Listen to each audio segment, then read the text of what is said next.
यूं तो दुनिया में बड़ी बड़ी क्रांतियां हुई हैं, लेकिन नेपाल में जो कुछ हुआ वो इतिहास अलग तरह का बना गया।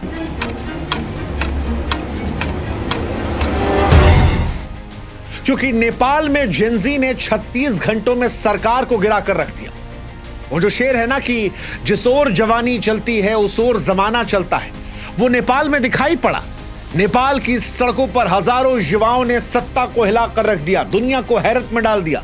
13 से 28 साल के जेनजी ने ऐसी ताकत दिखाई कि प्रधानमंत्री देश छोड़कर भाग गए, मंत्रियों के घर आग के हवाले हो गए, संसद धधक उठा, होटल जल रहे थे, नोट सड़कों पर उड़ रहे थे, सड़क पर युवाओं की भीड़ नजर आ रही थी। और यह कोई साधारण आंदोलन नहीं था, यह एक ऐसा डिजिटल तूफान था जिसे बिना किसी नेतृत्व के नेपाल के 7 प्रांतों और 77 जिलों को आग की लपटों में लपेट लिया। लेकिन सवाल यह है कि क्या इस आंदोलन ने नेपाल को अनाथ भी कर दिया? सवाल यह भी कि नेपाल अब किसका है, क्योंकि 17 सालों में 15 बार प्रधानमंत्री बदलने वाला नेपाल आज अनाथ खड़ा है। अनाथ क्यों कह रहे हैं? क्योंकि एक देश को चलाने के लिए 2 तरीके होते हैं, या तो लोकतंत्र का या राजशाही का। लेकिन आज नेपाल में ना लोकतंत्र की पूरी साख बची है, ना राजशाही का कोई नाम लेवा। सवाल यह है कि नेपाल किसका है? कौन चुनेगा नेपाल की अगली सरकार? क्या वो नेपाल की जनता होगी जो अपने नए सियासतदानों को चुनेगी? क्या वो अमेरिका, चीन जैसे बाहरी ताकत होंगे जो नेपाल में कुर्सी पर कौन बैठेगा, नेपाल कौन चलाएगा, उसको तय करेंगे?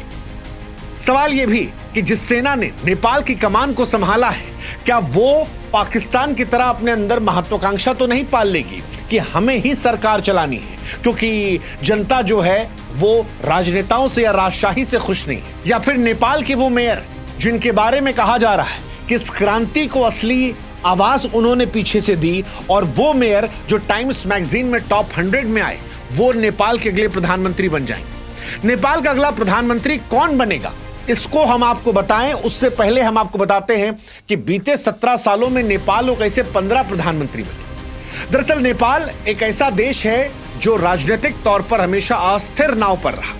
2008 में नेपाल में राजशाही का खात्मा हुआ, देश ने लोकतंत्र अपनाया, लेकिन सत्ता की कुर्सी पर टिकना तब से किसी के लिए आसान नहीं है। 17 सालों में 15 प्रधानमंत्री, और यह आंकड़ा अपने आप में इस देश की राजनीतिक अस्थिरता की कहानी को बयां करता है। 2008 में पुष्प कमल दहल प्रचंड वो बनते हैं प्रधानमंत्री, 16-17 में बनते हैं, 2022 से 24 के बीच में भी वही रहते हैं। माओवादी नेता प्रचंड कई बार सत्ता संभालते हैं, लेकिन जब आते हैं तब बाहर भी जाते हैं। माधव कुमार नेपाल कम्युनिस्ट पार्टी के नेता, इनका कार्यकाल भी विवादों में रहा। झलनाथ खनाल 2011 में सरकार बनाई, तुरंत चली गई। बाबूराम भट्टाचार्य 11 से लेकर 2013 तक माओवादी विचारधारा के थे, लेकिन स्थिरता नहीं दे पाए। खिलराज जो थे वो 2013-14 में आए, राजनीतिक चेहरा। सुशील कोइराला नेपाली कांग्रेस के नेता जिनका कार्यकाल छोटा रहा। फिर आए केपी शर्मा ओली, वही जो इस बार भाग कर गए हैं। 2015 में प्रधानमंत्री बने, 18 से 21 में भी थे, फिर 25 से बने। कई बार आए, लेकिन भ्रष्टाचार के दलदल में हमेशा डूबे रहे। शेर बहादुर देववा 17 से 18 और 21 से 22 में प्रधानमंत्री थे। अब सवाल यह है कि क्या इनमें से कोई वापस आ सकता है, या नेपाल किसके भरोसे जा सकता है? क्योंकि नेपाल में तो युवाओं ने ही भ्रष्टाचार के खिलाफ आवाज उठाई थी। लेकिन सवाल यह कि सत्ता का भविष्य क्या होगा? क्या बालेंद्र सुमन या रवि जैसे चेहरे जो हैं वो देश को बचाएंगे, या कोई और है जो यहां पर आएगा, कोई ऐसा जिसने ये क्रांति लाई हो? जेनजी ने भ्रष्टाचार के खिलाफ जब आवाज उठाई तो जेनजी अब चाहते हैं कि उनके पसंद के लोग भी सत्ता में आए, वो जो उनके मुद्दे जिसमें बेरोजगारी है, शिक्षा है, अर्थव्यवस्था है, उनका सामना करें। अब ये कौन कर सकता है? ये वो कर सकता है जो क्रांति के पीछे का चेहरा हो। अब कौन नायक है? यह आंदोलन कहने को तो बिना औपचारिक नेतृत्व के शुरू हुआ, लेकिन कुछ नाम सामने आए हैं जिन्हें युवा इस क्रांति का चेहरा मान रहे हैं। ये वो लोग हैं जिन्होंने अपनी लोकप्रियता और प्रभाव से युवाओं को प्रेरित किया, और इनमें सबसे बड़ा नाम है बालेंद्र शाह का। सवाल यह है कि बालेंद्र शाह कौन है? 35 साल के बालेंद्र शाह फिलहाल काठमांडू के मेयर हैं। नेपाल के सबसे चर्चित यूथ आइकन हैं। बालेन एक सिविल इंजीनियर से रैपर बने, म्यूजिक की दुनिया से राजनीति में गए, 2022 में काठमांडू के मेयर का चुनाव जीता और उसके बाद से लगातार चर्चित रहे। टाइम मैगजीन ने 2023 में दुनिया के 100 सबसे प्रभावशाली हस्तियों में शामिल किया। न्यूयॉर्क टाइम जैसे वैश्विक मीडिया ने उनकी कहानी को कवर किया। बालेन के गाने और उनकी बेबाक छवि ने युवाओं को जोड़ा। इस क्रांति में भी कहा जाता है कि उनकी अहम भूमिका रही। उन्होंने ही सोशल मीडिया के जरिए युवाओं को प्रेरित किया। उनकी लोकप्रियता ऐसी रही कि लोग उन्हें अगले प्रधानमंत्री के तौर पर देखना चाहते हैं। ये सबसे ज्यादा चर्चित नामों में से एक है। एक नाम सुमन श्रेष्ठ का भी चल रहा है। सुमन नेपाल की सांसद और पूर्व शिक्षा मंत्री रह चुकी हैं। सुमन की छवि एक प्रगतिशील और भ्रष्टाचार विरोधी नेता की है।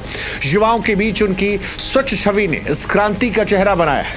कई मीडिया रिपोर्ट ये दावा कर रहे हैं कि वो भी प्रधानमंत्री पद की दावेदार हो सकती हैं।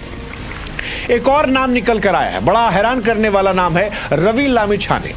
रवि राष्ट्रीय स्वतंत्र पार्टी के चेयरमैन और पूर्व डिप्टी पीएम हैं।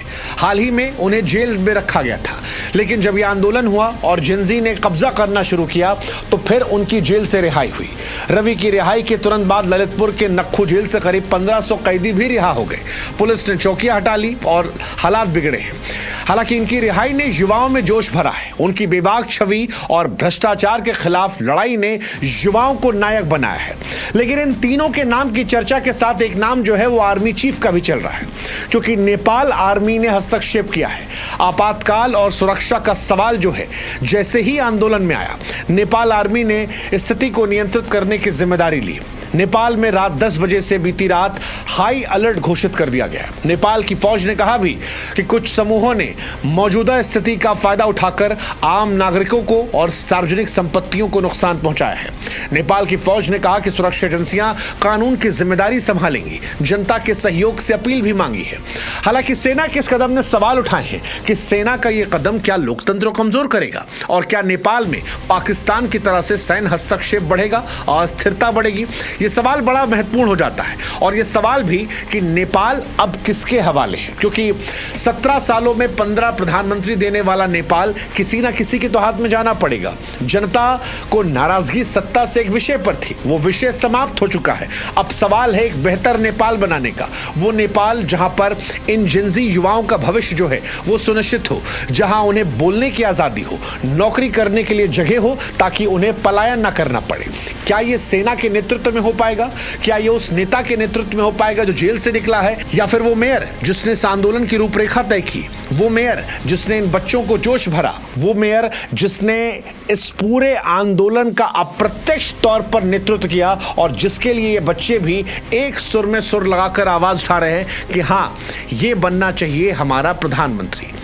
फिलहाल कौन बनेगा ये वक्त तय करेगा, लेकिन नेपाल की जन जी क्रांति जो है वो दुनिया के लिए मिसाल है, क्योंकि ये पहली बार है जब डिजिटल पीढ़ी ने बिना किसी पारंपरिक नेतृत्व के सोशल मीडिया की ताकत से एक देश की सत्ता को चुनौती दी है।